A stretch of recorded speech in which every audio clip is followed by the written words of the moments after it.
Blog Talk Radio.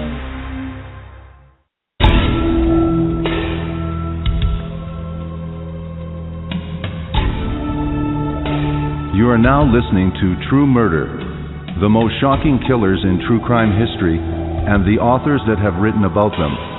Gacy, Bundy, Dahmer, The Night Stalker, BTK. Every week, another fascinating author talking about the most shocking and infamous killers in true crime history. True Murder, with your host, journalist and author, Dan Zupansky.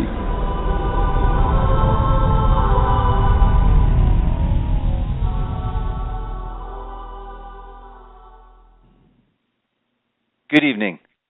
1957, Sycamore, Illinois. Christmas was 3 weeks away, and 7-year-old Maria Rudolph went out to play. Soon after, a figure emerged out of the falling snow. He was very friendly. Minutes later, Maria vanished, leaving behind an abandoned doll and footsteps in the snow.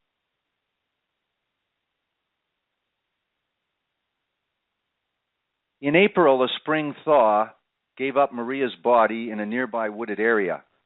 The case attracted national attention, including that of the FBI and President Eisenhower. In all, 74 men and 3 women fell under suspicion, but no one was ever charged with the crime. Incredibly, 55 years later, the coldest case in the history of American jurisprudence would be reopened.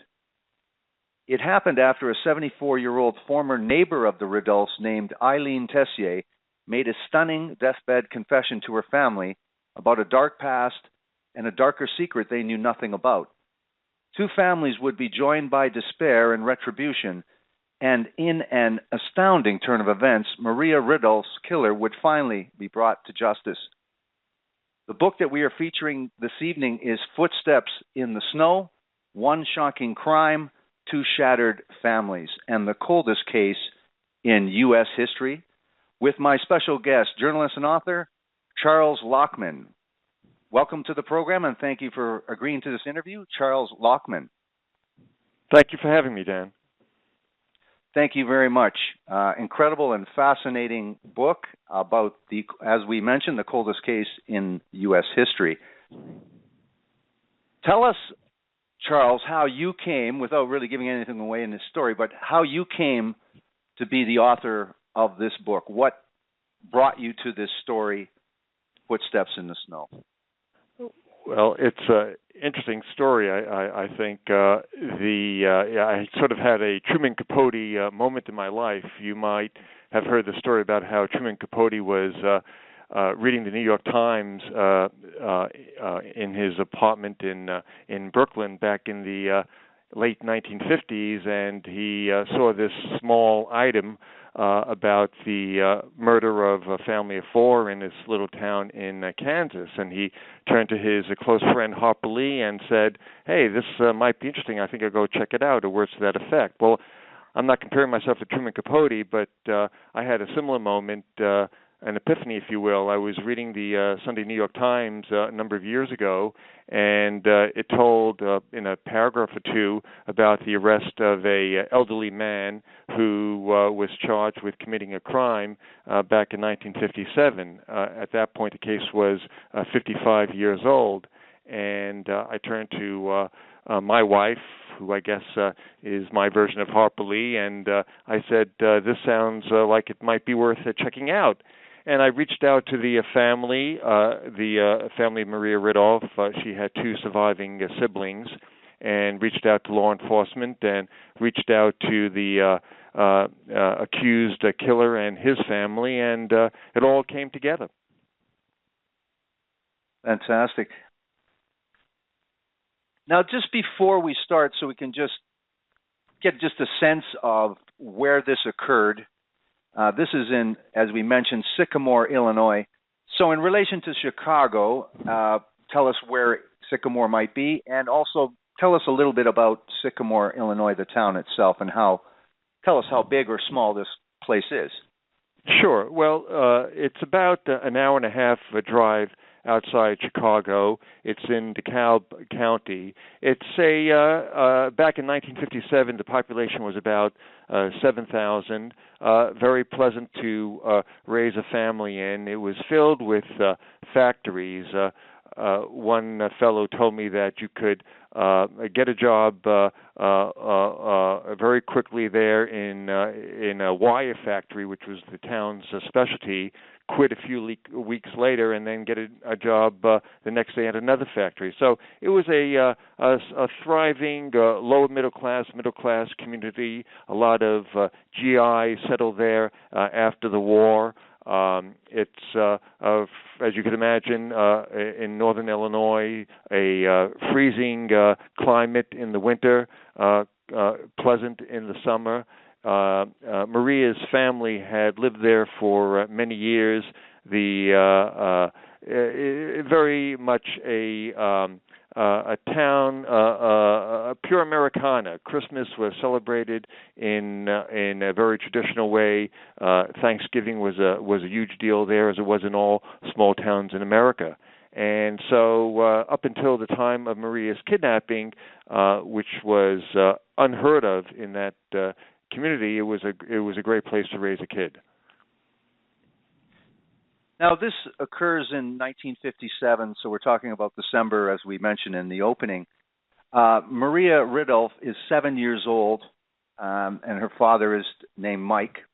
And so tell us about the Rudolph family. Just tell us briefly about the family itself.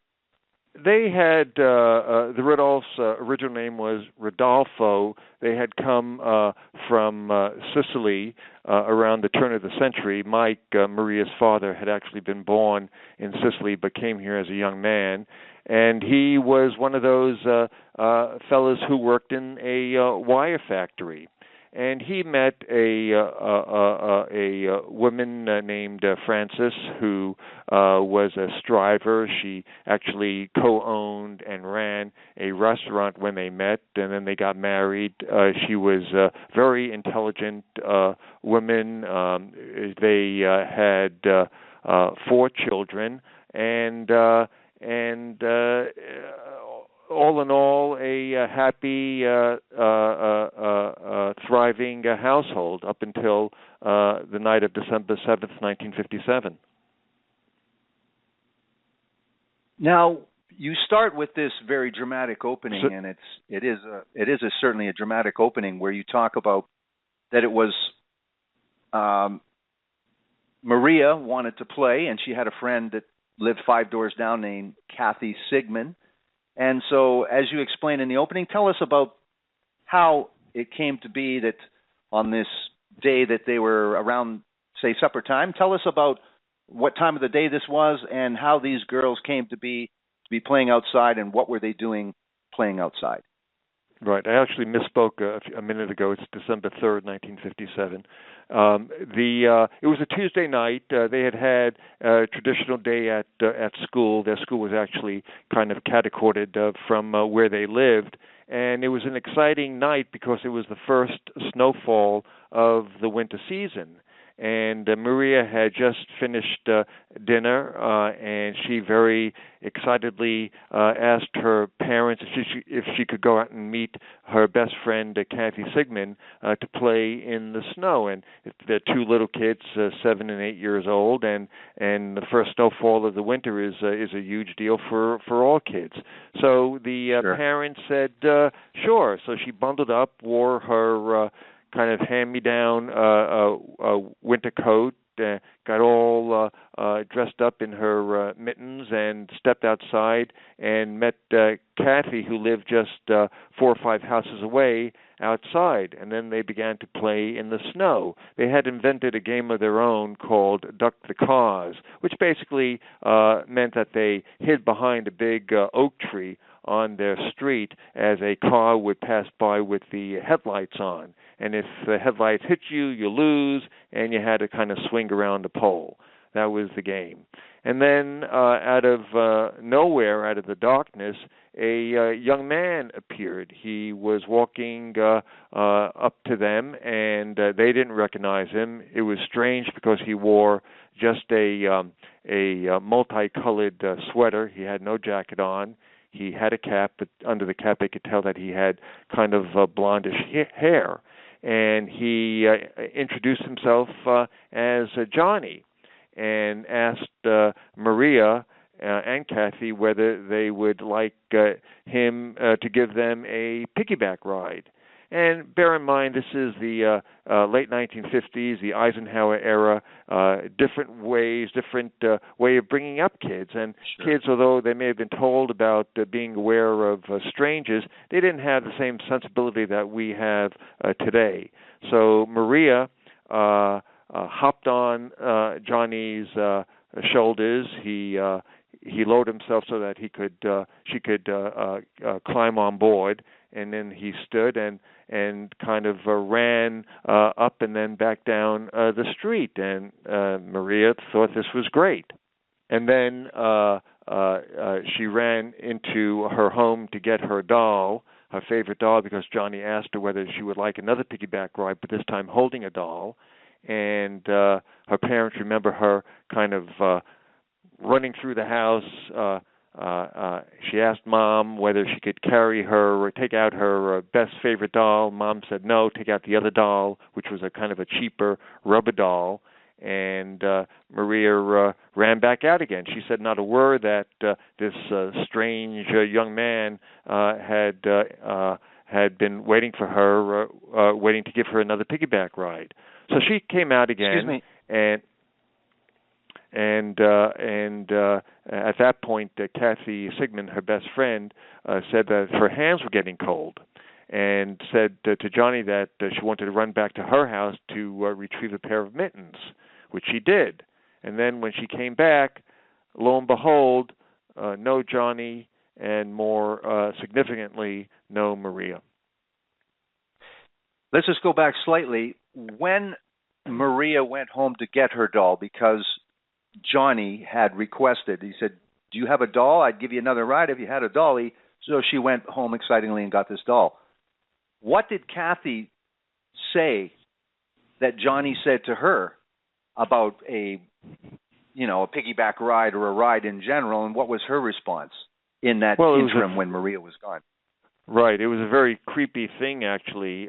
They were there alone waiting for Maria to come back, and there was a kind of a moment of silence, and then Johnny looked at Kathy and said words to the effect of I like you, and she was kind of taken aback and said, well, I like you too, as the way kind of a little girl would say.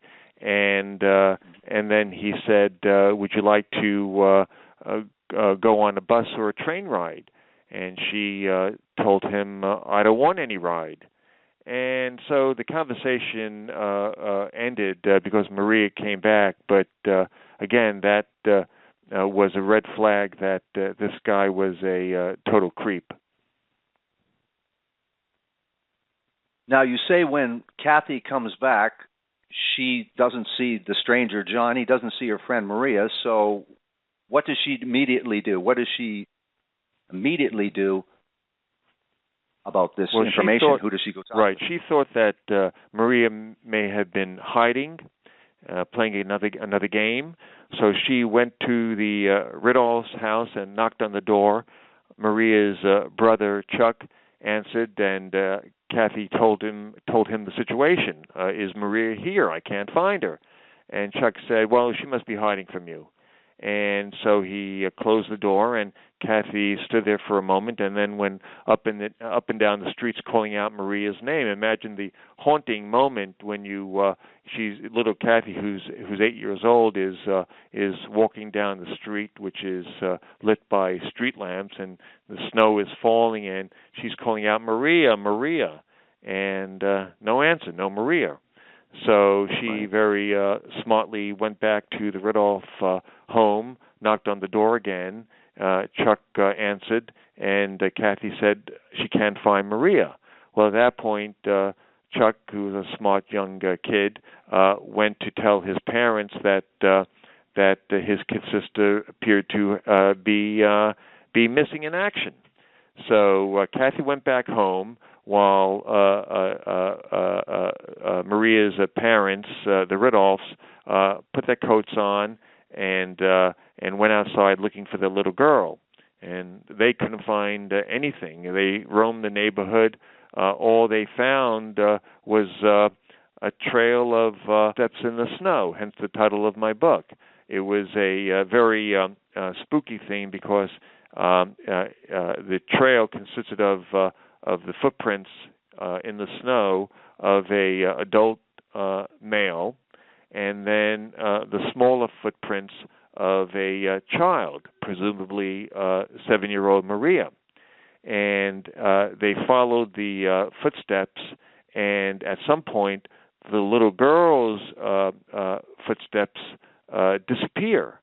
And the presumption was that Johnny, the kidnapper, lifted her up, whether he did that because she was resisting or he wanted to abduct her remains a mystery, but he lifted her up because her footsteps had vanished, but his continued.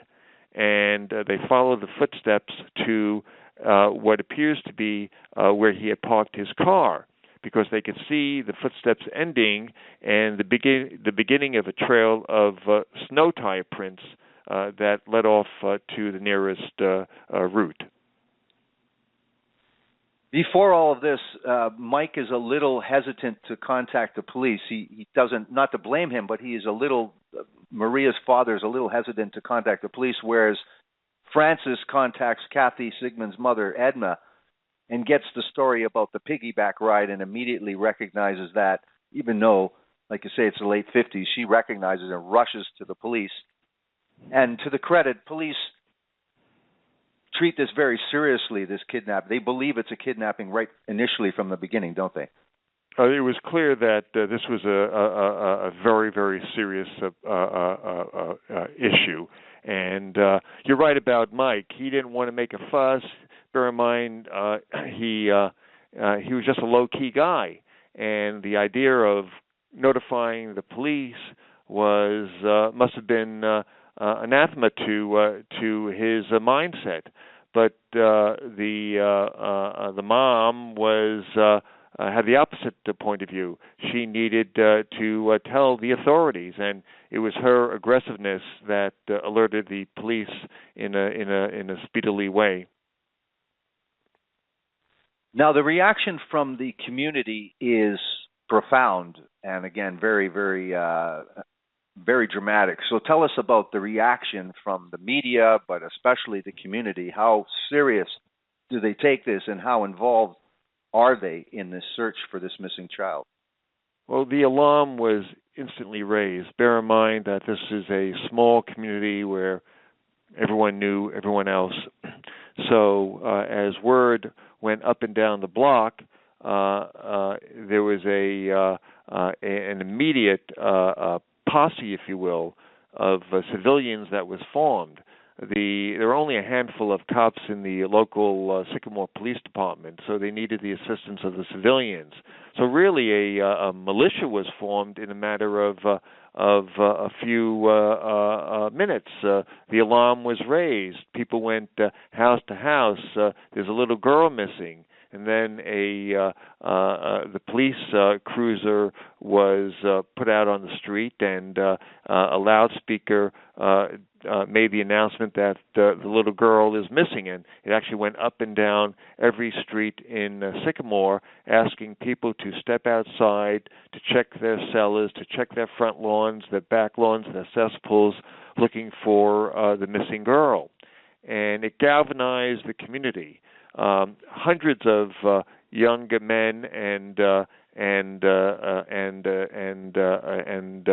husbands went out, and they a lot of them were armed. Bear in mind, again, small town America, Midwest community, a lot of firearms, small sidearms, and also rifles. And also a lot of, I have to say, drinking going on because it was a freezing night, and they kind of fortified themselves with some booze, some of the men, and but they found nothing. The state police were notified, roadblocks were set up, but again, no Maria and no kidnapper. People. If I could add just one other thing, Dan, that night was generally considered to be the most eventful night in the history of Sycamore, which at that point was 100 years old, and people from that night still remember their precise movements. For the way somebody of our generation, say, would remember 9/11 or even the Kennedy assassination, you could tell exactly where you were on those two historic, terrible days. That's how the people of Sycamore considered the night of December 3rd, 1957, the night that Maria Ridulph was kidnapped. On this evening, too, very, very interesting, too, the panic and the fear. The assistant state attorney, James Boyle, was on the crime scene, knew about the rubber doll, and as you say in the book, he thought there was a lot more importance to this doll. He thought the whole case might hinge on this doll. So with that same public address system that they were announcing that they were going to go door to door and, people were going to submit to a search, he also went on a public address system and talked about that doll. So tell us a little bit about what he said to the public about this doll. Right.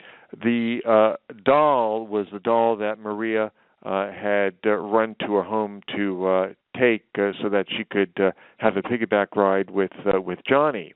And evidently, during the final piggyback ride, she, as he was kidnapping her, when she realized this was something terrible was happening to her, she dropped the doll. What was curious about the doll was that the police had conducted a search just early in the evening, and then later in the evening, in the same location that had been thoroughly searched by the local cops, the doll suddenly appeared.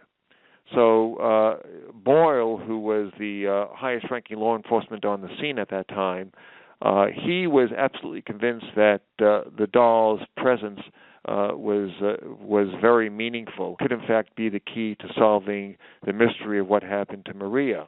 There were a couple of theories about the doll. One is that it had been dropped elsewhere, and a citizen of Sycamore saw it and on his or her property, didn't want to get involved, picked up the doll and deposited it somewhere else. So Boyle felt that if he could find out where the original location of the doll was, it might offer significant clues as to what precisely happened to Maria. But no one ever fessed up, and it remains a mystery to this day as to how the doll ended up where it was found. Now, we mentioned about the FBI being involved here, and maybe you can explain how that came to be, other than that they're overwhelmed in this small community. But you talk about a FBI agent, Richard Auerbach, that takes over this case, and they talk about the possibility or the theory that Maria and the killer had crossed state lines. Is that why the FBI were so involved, and could they get involved just based on the theory? Tell us a little bit more about the FBI involvement, because it's interesting when you talk about them actually moving into the Ridulph's home. Right. Right. The FBI was called to Sycamore 24 hours after Maria's kidnapping. Under the Limburg law, they had to wait that period of time.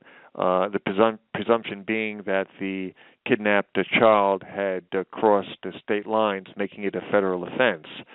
So Auerbach was in charge of the Chicago field office in the late 1950s, and he and several dozen men moved en masse to Sycamore. This was a huge deal. The kidnapping of a child these days, it's huge national news, as you know. Back then, it was incredible news. This didn't happen in 1957 America. So even President Eisenhower asked to be briefed on and get updates on the status of the investigation, which meant that J. Edgar Hoover personally assumed command of the investigation from his headquarters in Washington. So there are FBI files that are very intriguing, showing how Hoover and his then top aide directed the steps that Auerbach and the FBI field agents would take. And it was really micromanagement to a degree that was almost dysfunctional.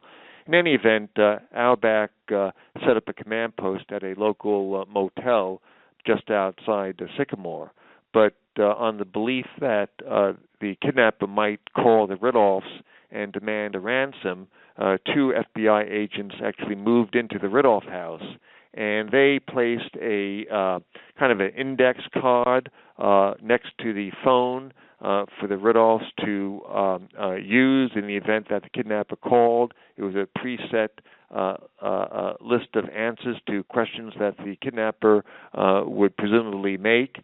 And meanwhile, the FBI searched and searched and took over the investigation from the local cops and the state police. Now, you talk about Operation Find Maria, and there's all kinds of leads, some of them useful, some of them not so useful, and you have very colorful Police Chief Hindenburg is involved, and even it's amazing you talk about they even resort to going with the mayor to a fortune teller. Right. So that's how desperate they were. They were at wit's end. Chief Hindenburg is an intriguing guy because he, up until he became chief, he had zero police experience. He was actually the school bus driver and did maintenance for the local high school. And suddenly he's named chief of police. That's small town America, 1957. And here was the guy who was in charge of this investigation that was getting national attention.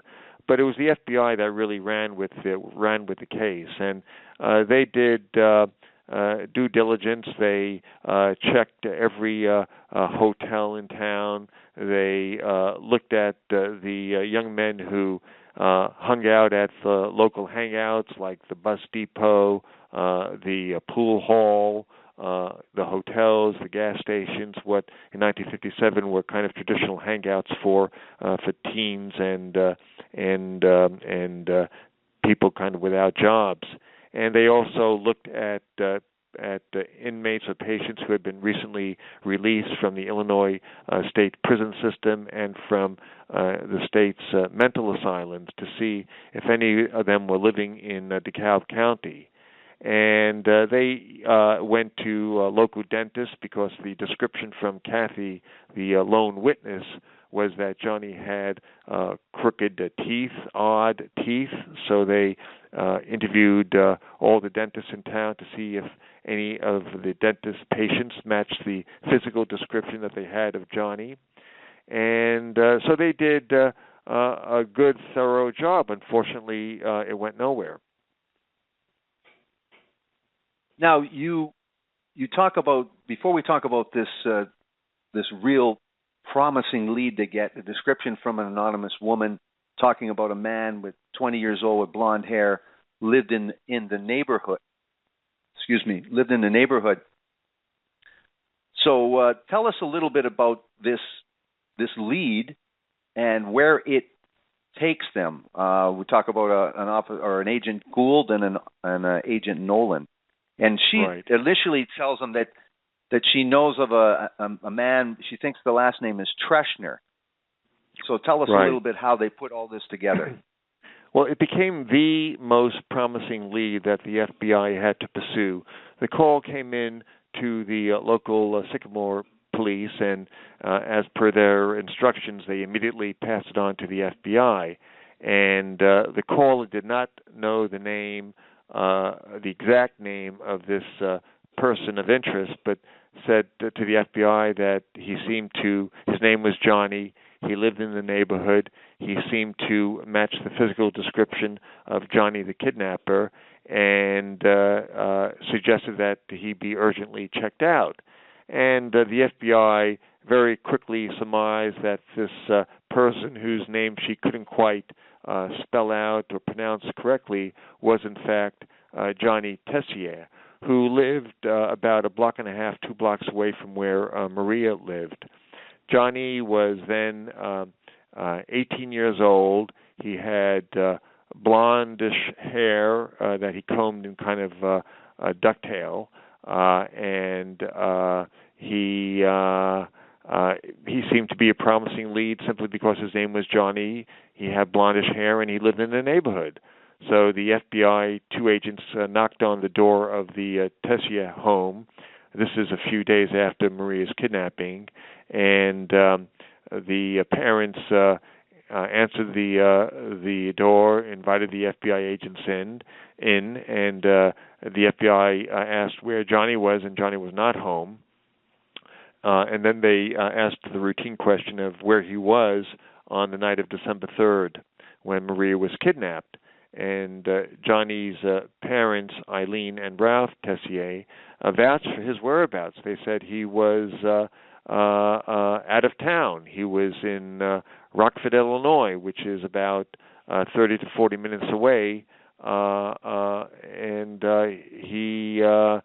therefore he couldn't have been involved in Maria's kidnapping, and end of story. The FBI asked to check out Johnny's room, so they brought them upstairs, and they looked through the closet, presumably looking for this multicolored sweater that the kidnapper wore. They couldn't find anything. And then they asked the parents that they told the parents that they would come back the next day when Johnny returned home, and they wanted to question him personally. Well, that night, Johnny did come home, and his mother, Eileen, was in tears. She said that the FBI had been there to the home, and they wanted to speak to him. And Johnny kind of shrugged it off and said, that's okay, I don't mind talking to them. Well, sure enough, the next day the FBI agents came, and Johnny voluntarily agreed to be driven to the command post outside town at the motel. And the next thing he knows, he's being strapped into a polygraph machine. And the FBI had brought in one of its top polygraph examiners to conduct the test, the examination. And he started hitting Johnny with all sorts of questions.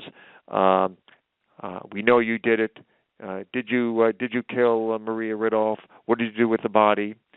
And they thought they had a real live lead. They thought this was the kid who did it. And but the FBI examiner looked at the results and basically declared Johnny innocent. The FBI test showed that he was not lying. So they let him go. Let's just go back just a little bit, because I think this is very important later in the story, and I'll bring it back up.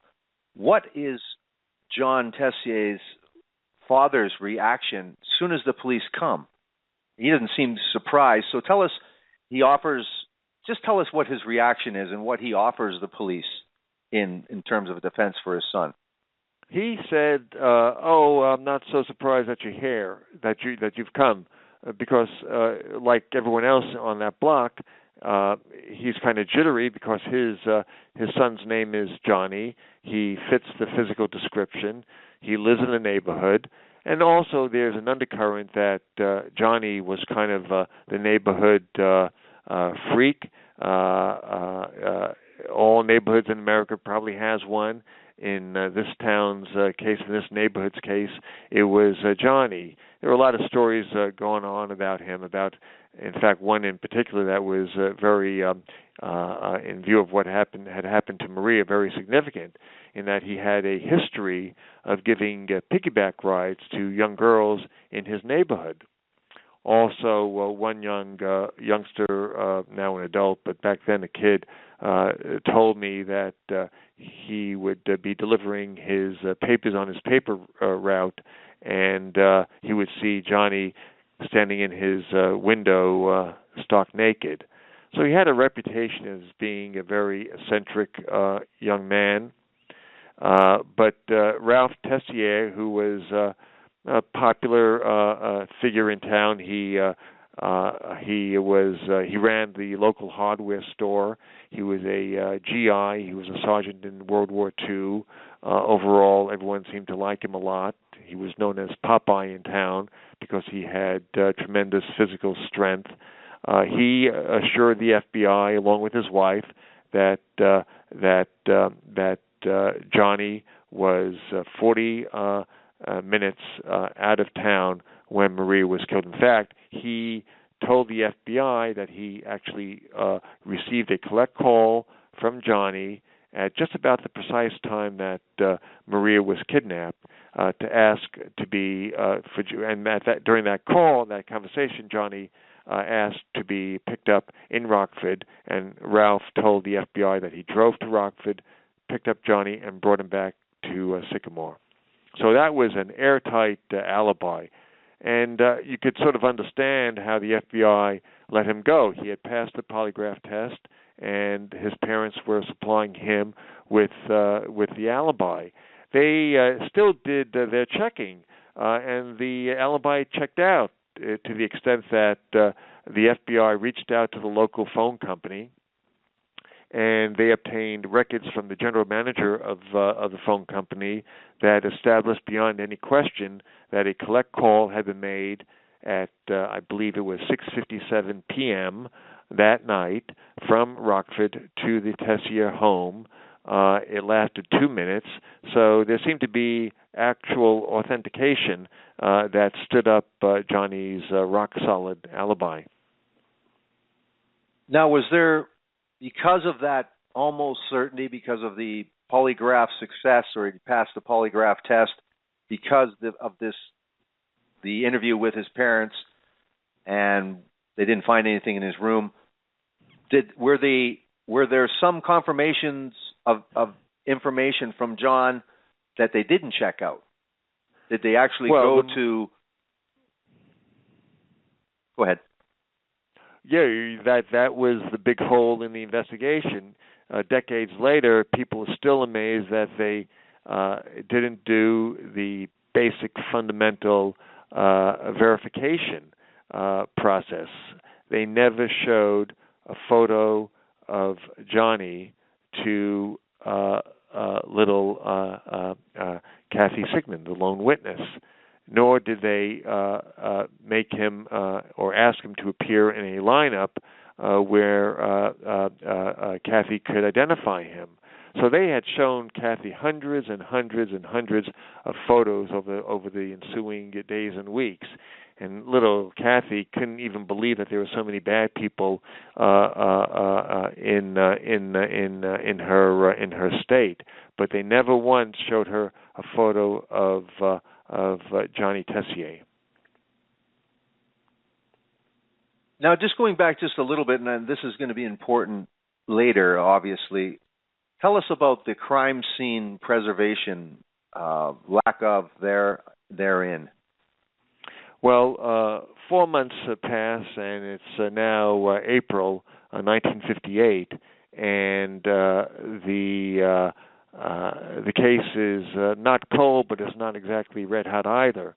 And then one day, a pair of mushroom hunters were looking for tasty mushrooms in the forest in way north Illinois, and they're a husband and wife couple from Wisconsin. They were vacationing in Illinois, and and their eyes are kind of peered to the ground looking for these mushrooms, and they see a little girl's body protruding from under a log, and they immediately call the local authorities in Joe Davis County, which is about 100 plus miles from where Maria was kidnapped.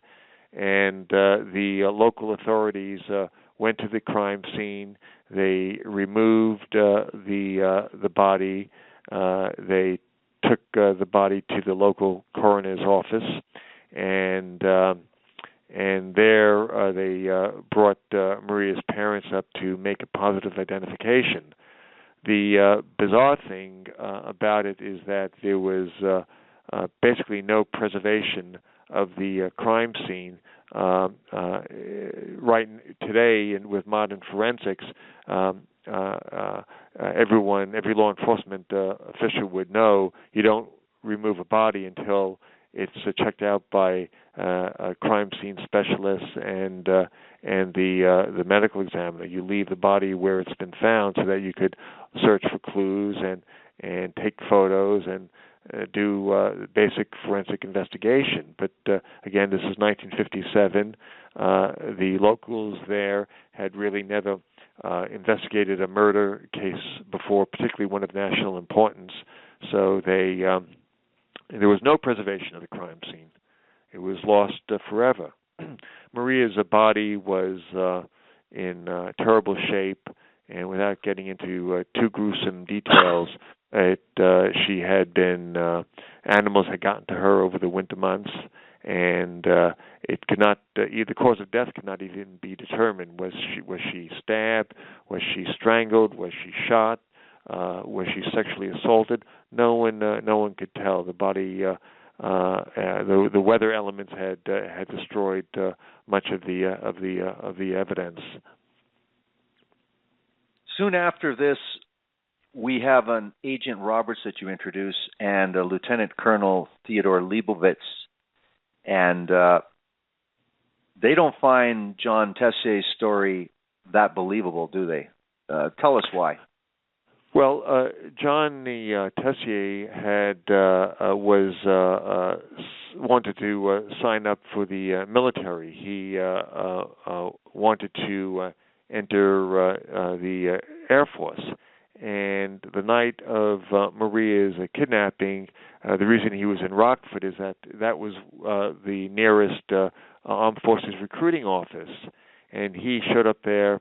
This is around 7:30, and made a bizarre impression on the recruiting officers. He returned the next day and further enhanced his reputation for eccentric behavior by his physical appearance. Very significantly or interestingly, he also had what appeared to be a small scratch on his face. And this lieutenant colonel who saw him got the impression that he was, I think the word he used was a narcotic, which was a old-fashioned way of saying a drug addict. But it really, what it really amounted to was a sense that this was a young man who was lost and in a state of panic. And that was the impression that the men at the Armed Forces recruiting office saw when they encountered Johnny Tessier. Now, with you also include that there's a couple other murders. There's two other girls named Grimes. The Grimes girls were. Tell us why you included that. And you even talk about Elvis Presley's involvement. This is December 28th. Sorry. Right. That was the Grimes girls were they were actually brought up by Johnny Tessier at his meeting with the Armed Forces recruiting officers. During the course of the conversation, one of the officers got a call from his landlady, whose name happened to be Mrs. Grimes. And when he hung up, Johnny asked the officer is she related to the Grimes sisters? Who are the Grimes sisters? Well, back in a year before Maria was kidnapped, there were two teenage girls who were kidnapped outside Chicago, and it was a huge local story. The girls were later found dead, and to this day, actually, the killings have not been solved. The Grimes case received a lot of national attention also because they were kidnapped after they had seen the Elvis Presley movie Love Me Tender, which I think they had seen something like 16 times, and even Elvis got involved by making an announcement warning his fans to just be alert and to take care and pay attention to the advice of their parents. So this was a lingering mystery 1 year later when Maria was kidnapped, and it was just a bizarre thing for Johnny to bring up during the course of this conversation. But I'm not saying this to suggest that Johnny Tessier was in any way involved in the Grimes sisters case. There's no evidence to indicate that. You talk about this Oswald also finding it very odd that Johnny very proudly had a little book with some interesting statistics or little stats in there. Maybe tell us about those little book with the stats. Right. A few days before Maria's kidnapping, Johnny had gone up to Chicago as part of his effort to enlist in the Air Force. And while he was there, he purchased what he called a little black book, and he apparently listed the names of some of the local girls of Sycamore in it, along with their measurements. And he actually showed the little black book to the recruitment offices in Rockford. And it was a childish, immature, stupid thing to do, but that was Johnny Tessier. It certainly added to the portrait that was being built of him as a strange fellow. Now, despite this interest in him, I will repeat that the photo of John Tessier at that time was not shown to Kathy Sigman. But you also go on, again, you can't go into every investigation, but there's 74 men and 3 women that they have to at least rule out, and at least they consider. And I guess that takes an incredible amount of time. So let's just jump ahead a little bit till that there is some break in this case, and how long does that take? And tell us about this interim period of time when they're investigating the 74 men and 3 women. Tell us about this period of time and what it resembles and characterized by. Well, Johnny left town. He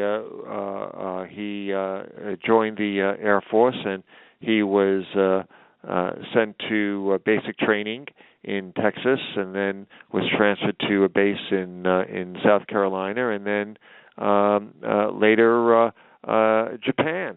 He was not only out of Sycamore, he was out of the country. So he very quickly disappeared from the local, from the attention of the local authorities. But also bear in mind that the case was very rapidly growing cold. I mean, you mentioned the 74 men and 3 women.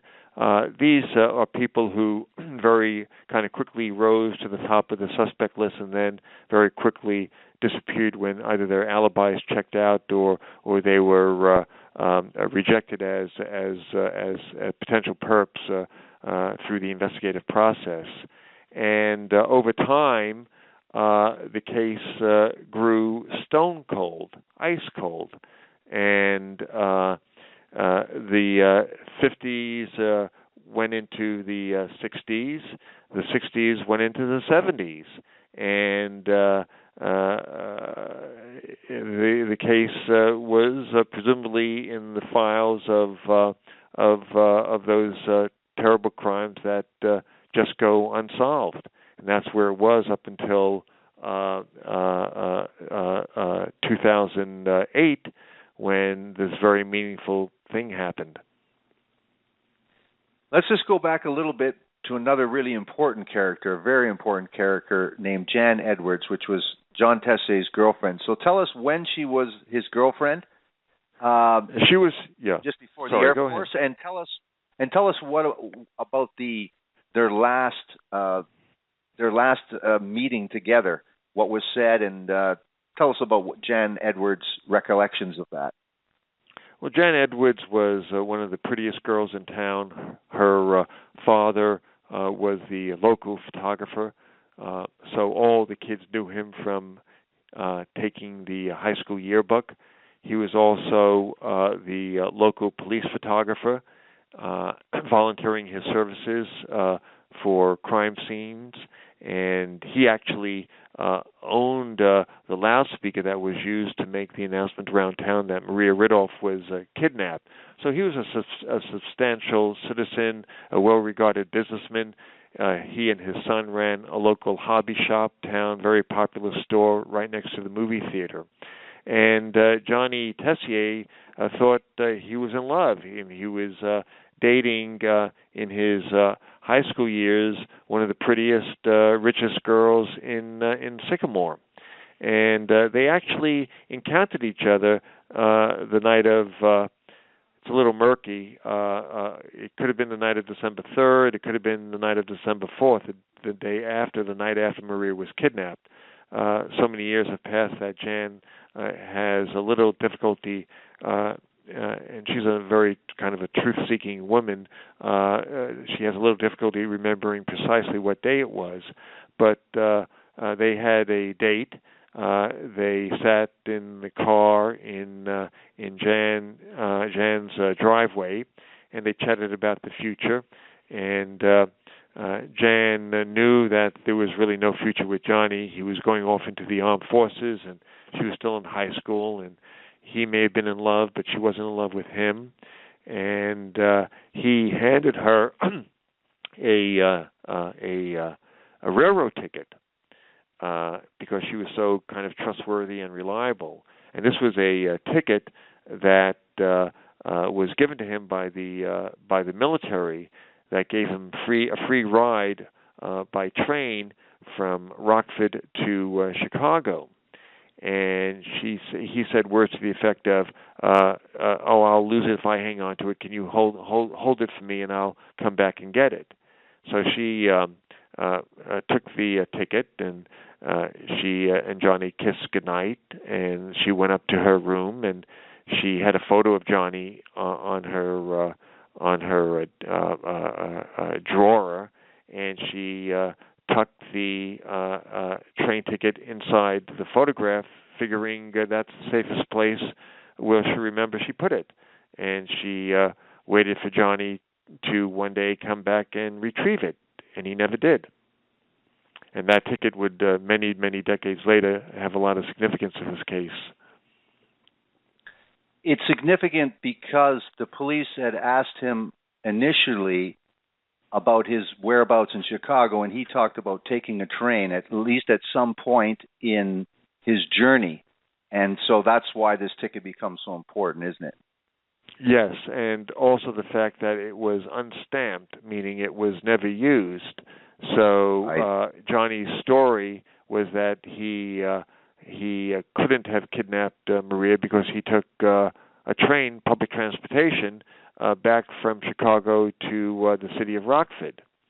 But the existence of the unstamped or unused train ticket seemed to prove that he did not take a train from Chicago to Rockford. He must have had another mode of transportation, meaning his own set of wheels, his own car.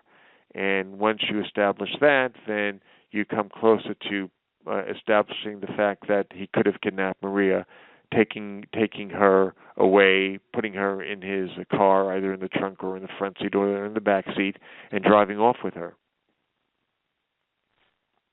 The very ironic part of the conversation is that everybody in the city, or the community, knew that the suspect in this Maria Rudolph kidnapping was named Johnny.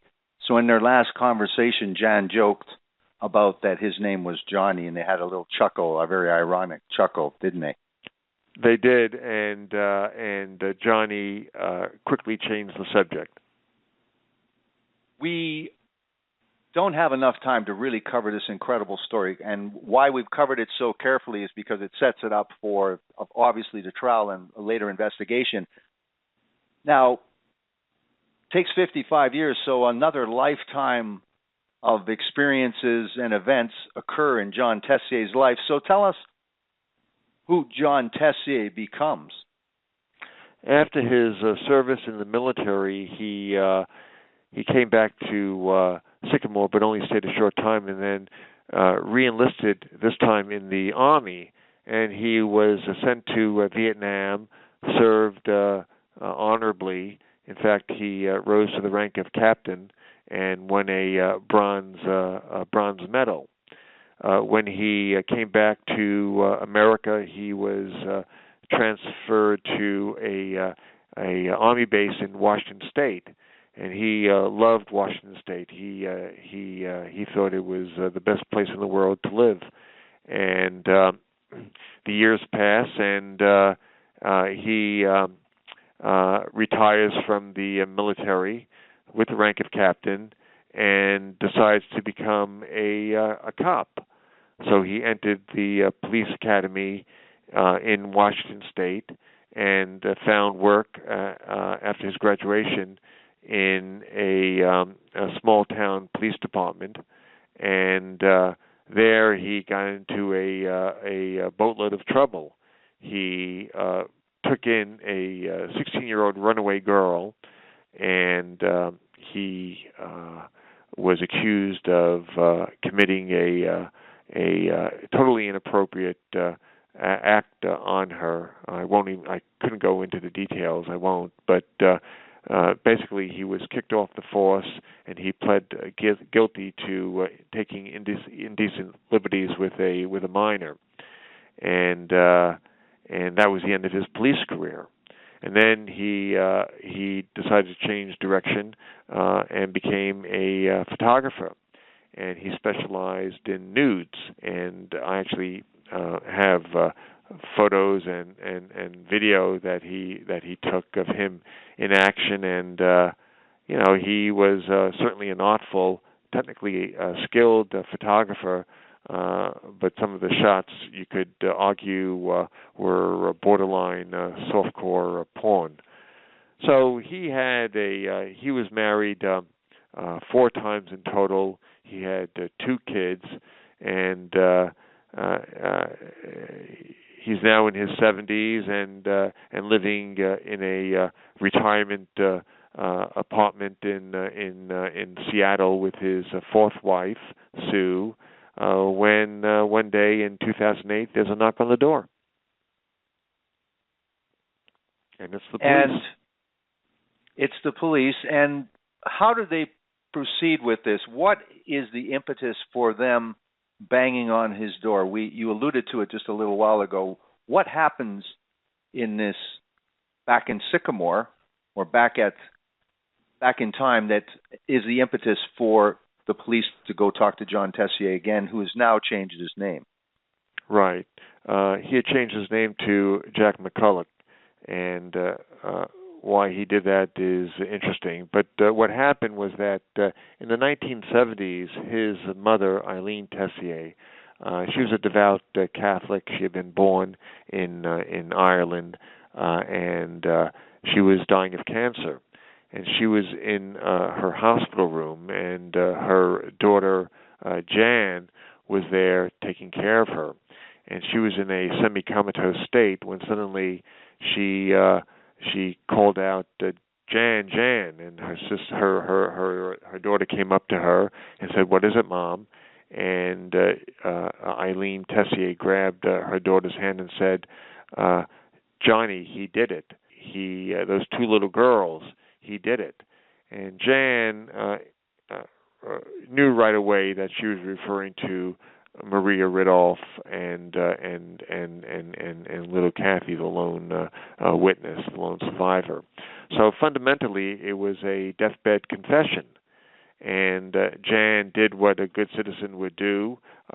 She called the cops in Sycamore, but they expressed really total disinterest. The case was cold. They did a perfunctory interview with Jan, and they basically dismissed it. And years passed, and Jan called the FBI and tried to get them interested in the case. And the FBI also expressed disinterest and said, you have to call the local police. And Jan said, but I did. And the FBI basically shrugged their shoulders and said, well, there's nothing we can do about it, nothing more from us. The years pass, and finally, in 2008, in total frustration, Jan decides, okay, one more time. So she sends an email to the Illinois State Police, and lo and behold, a couple of days pass, they call her, and they're intrigued. They bring her in for an interview. They're intrigued even more. They pull the files. They launch a 3-year investigation into this matter, and that's what led to the door knock and an arrest in this, what turned out to be the coldest case in U.S. history. We won't give everything away but like I had mentioned before, there's a lot to give away here, this incredible story. What I found not profound, is the dedication of the prosecution and the detectives to crack this cold case, but in that there's a seriousness that nothing could get in the way of their investigation and their prosecution. So just, like I said, I don't want to give everything away, but I think that we can talk a little bit about how the information that they get, that they try to understand his character, but also try to build a case so that they can prosecute him for murder after this incredible amount of time. Right. Well, they were truly dedicated to doing their best to solve the case. The lead investigator was a state police officer named Brian Hanley, and what they did was, and the key to cracking the case was approaching Kathy Sigman, who is now a woman in her late 60s. She had grown up always wondering about what happened to her best friend Maria, haunted by it really. She had kids of her own. She was happily married to a guy named Mike Chapman. And one day she gets a knock on the door, and it's the state police. And they tell her confidentially that they've reopened the Maria Rudolph investigation. And she replied, I thought that was a cold case. And they answered, it's not only not cold, it's red hot. And what happened next is that they proceed to put before her an array of photographs taken of young men who lived in Sycamore in 1957, and there were 7 photos, and she was asked whether she could identify Johnny. And she looked at the array, and she a few, and then dismissed the others, and then said, that's him. And whose photograph was she pointing to? But that of Johnny Tessier. So that really became a major moment in the investigation. They now had a positive ID of the perp from the lone witness to the crime. But having said that, there were problems, because after all, could a witness who was then 8 when the crime was committed be expected to remember and positively identify the face of the young man now in his 70s who kidnapped her best friend back in 1957? So this became a major point of, and a legitimate point of contention during the trial. But Kathy to this day swears that she never forgot the face of the man who kidnapped Maria, and the judge who presided over the case believed her, and she made a very formidable and credible witness. Tell us about the way, though, that the police and the prosecution had to approach this And again, what I spoke about is that they were dedicated to do this by hook or by crook. So as difficult as it was, as seemingly insensitive possibly as it was, tell us how they had to approach this. Well, I think you're referring to Jan's sister Jean. Is that the story that you want me to relate? Yes. Yes. Right. Well, what happened is that they determined that Johnny Tessier had done horrible, horrible things in his past, not just to the runaway that he took in, and that was just a statement of fact. I mean, he pled guilty and he was kicked off the force. So there was no, although he does contend that the whole story has not come out, there really was no dispute about the fact that he had committed some really bad misdeed.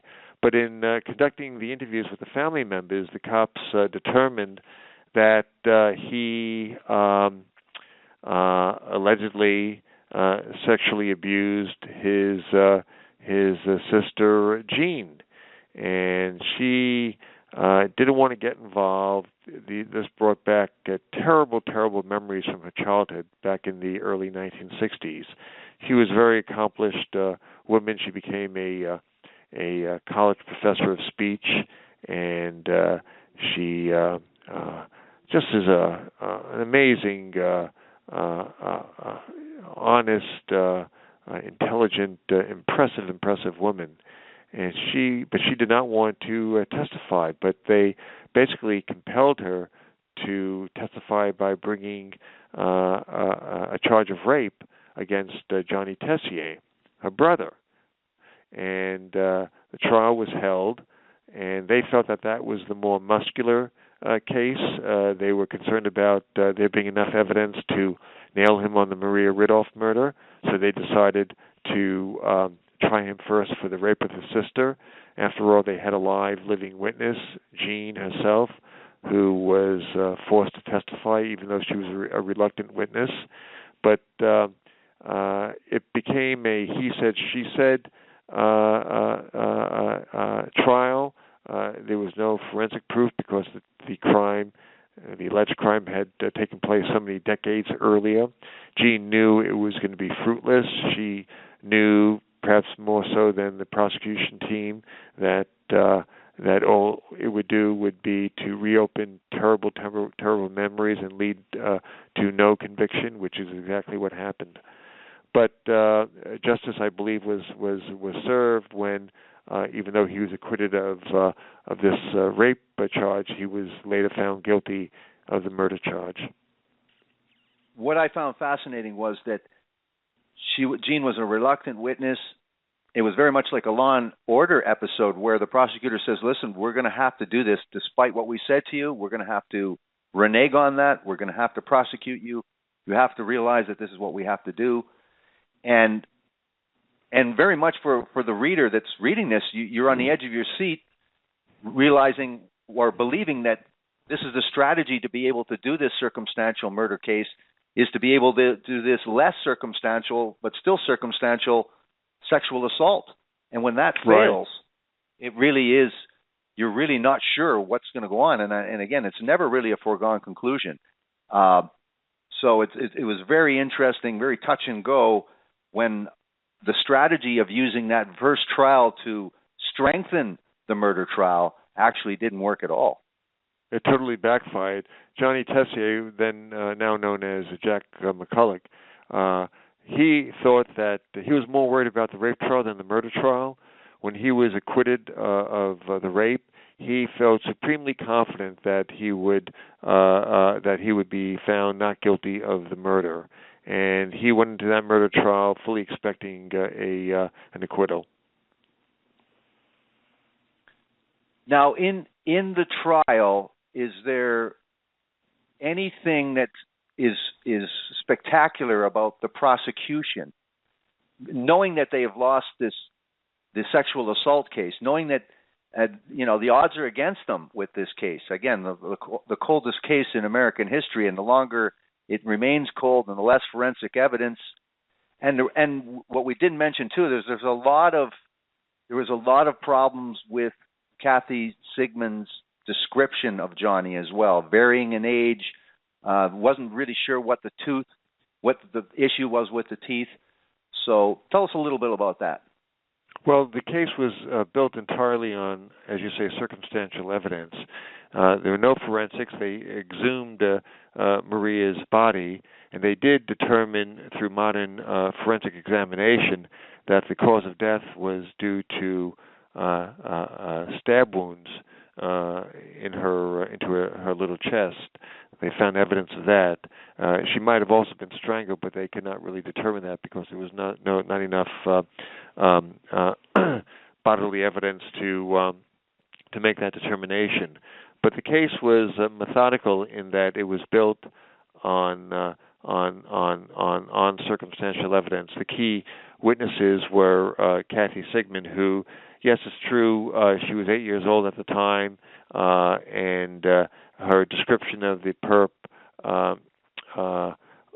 it was pretty close to what Johnny did look like in terms of the hair, his size, his age. I mean, I think she said that he was in his early 20s when in fact he was 18. But for an 8-year-old girl, that's still a pretty impressive depiction of the suspect. And there were other key bits of evidence that the prosecution put forward, including the jailhouse snitches, 3 jailhouse inmates who came to know Jack McCulloch at the DeKalb County Jail, who they said made confessions to in terms of his involvement in Maria's murder. And there were other circumstantial items that methodically built the case that he, in all probability, did commit this crime. You know what I find the most profound in this 5 years of reading and doing these interviews with specific books is that despite all of the overwhelming evidence and even the conviction, some of these guys take their torturous behavior to another level when the innocent victim, the wife, Sue, and the daughter, Janie, are involved in this as well, where there's never any real confession, despite what he says to the jailhouse snitches, so that they're involved as well, believing in him, somebody believing in his innocence. So tell us a little bit about, they didn't attend the trial, but tell us about their participation, and again, you tell us about what you have in the book about their involvement and their reaction.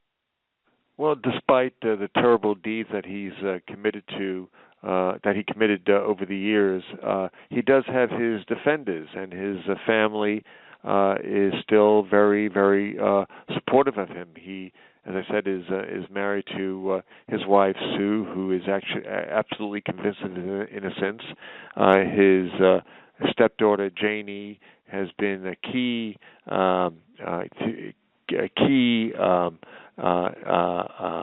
in defending him on the internet and in interviews, and certainly in the conversations that I've had with her in the research for the book.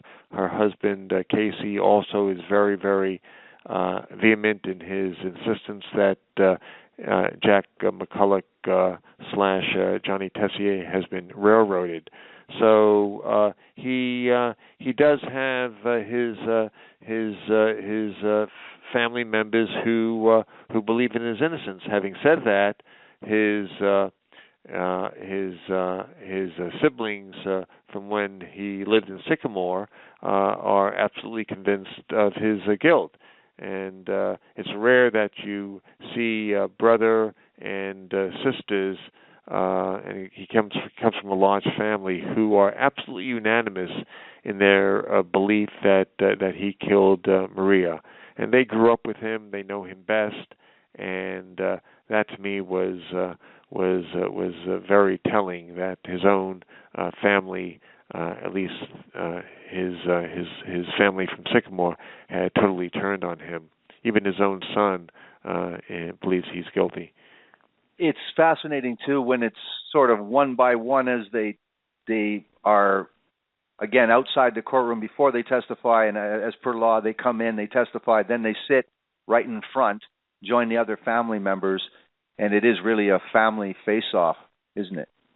It is. They became friends with the Rudolphs and also with Kathy Sigman and her husband. There was a bond there, and a general desire on the part of the Tessiers and the Rudolphs to finally see justice. To see justice, and you use the word profound, and you're absolutely right. It was a profound moment for the Tessiers to be embraced by Chuck Rudolph and his sister Pat. Chuck is now a church deacon. That's little Maria's brother. And it meant a lot to them that instead of being shunned by their hometown, they were in fact embraced by the people who lived with this terrible event for their entire lives, the Rudolph family. You talked about how important this crime was to Sycamore initially, how it put them on this tragic map of America and put the focus of all America on this little place and this event. What was the reaction of Sycamore after this, 55 years later, and what was the media's? Tell us about the aftermath of this and its effect on Sycamore, Illinois. When the verdict came down, there was an eruption of cheers in the courtroom, and it was actually led by the defendant's own siblings. They were absolutely thrilled that he had been found guilty, and for the citizens of Sycamore, it meant closure. It meant that this haunting crime that had been committed 5 decades in the past was now finally officially solved. And one of the curious things about it, though, is that the prosecutor who brought the charges, when he ran for re-election, he was actually defeated. A lot of citizens believe that he spent too much time and money on the Rudolph case when he should have been focusing on more immediate concerns like street crime and drug abuse in the town. So you would think that he'd be hailed a hero, and he was certainly to the Rudolphs and to the Tessier family, but he was defeated in his re-election bid, which to me was a really fascinating epilogue to this drama.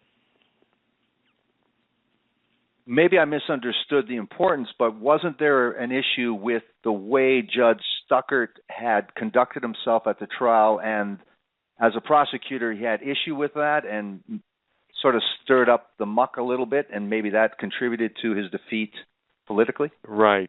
That did happen. Stuckert was actually the judge who presided over the rape trial, and it was a bench trial, meaning there was no jury.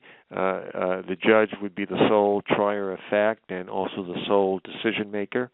So the judge would hear the evidence presented the way a jury would, and Judge Stuckert heard the evidence in the rape case and found him not guilty, which was, I think, a courageous decision on her part. It was, as Jean herself said, it was a difficult case to bring to court, and even Jean didn't want it to happen. Even Jean knew that it was unlikely that it would end in his conviction, and the judge certainly, as a matter of law, agreed with that assessment. But Clay Campbell, who was then the state's attorney who led the prosecution team, was fit to be tied, and he publicly denounced Judge Stuckert, and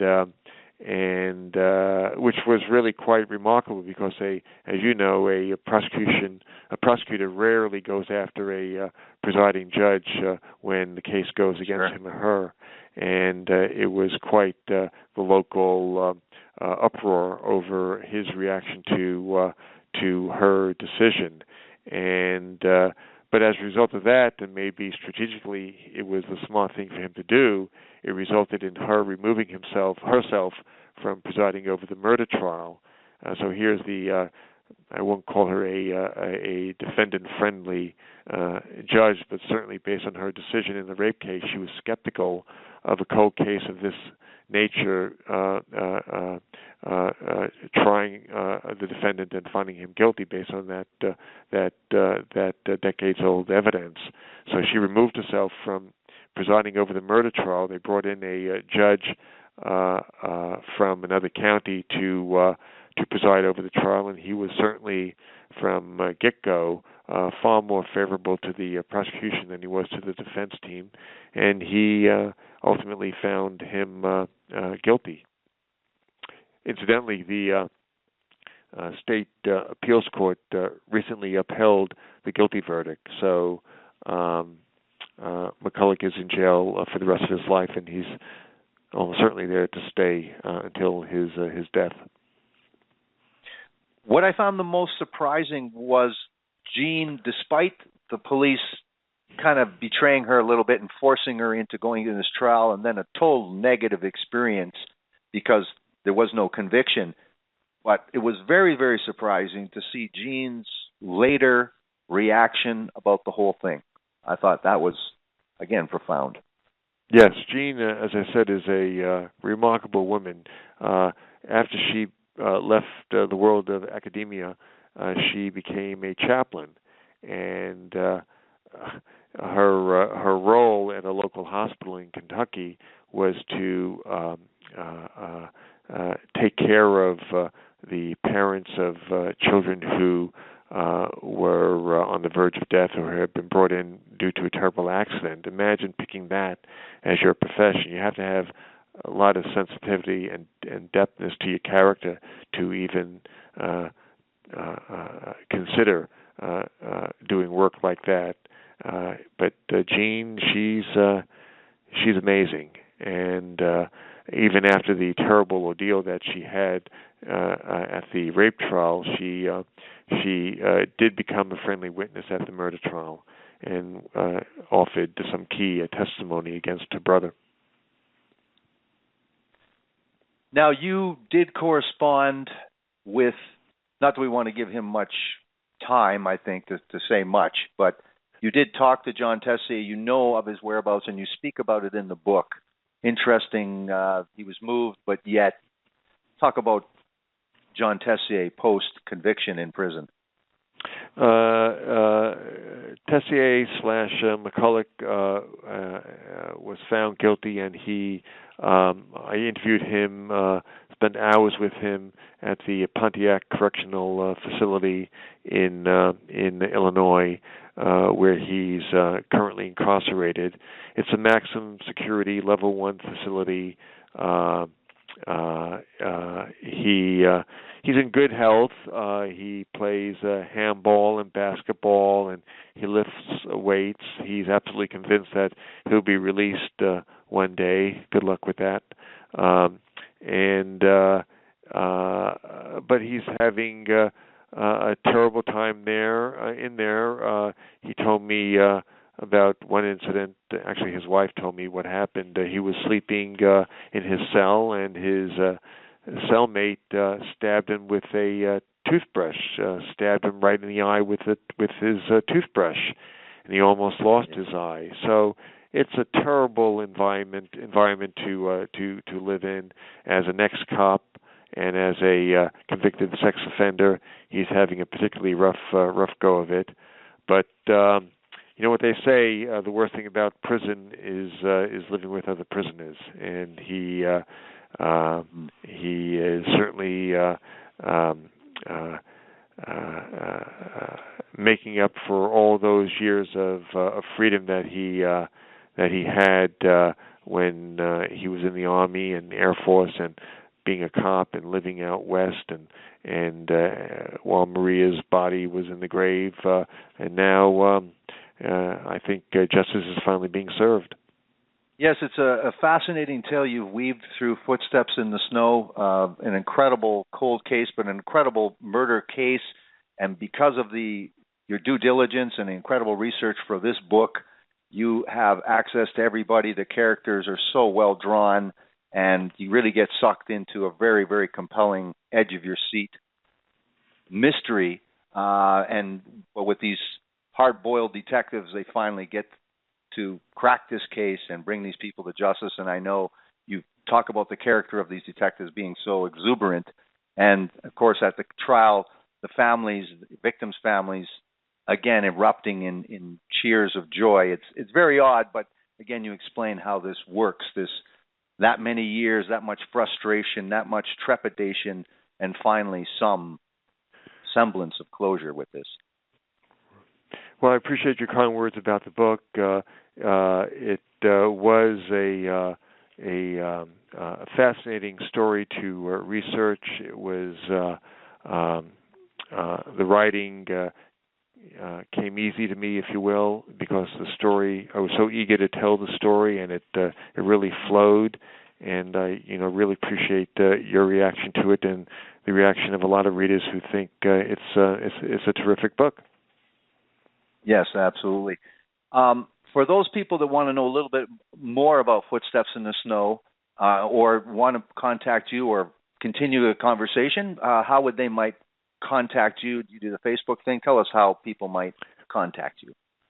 The book is available in most bookstores and on Amazon.com and Barnes & Noble and Books A Million and all the other online resources that are out there. It's available as an ebook on iTunes and Kindle.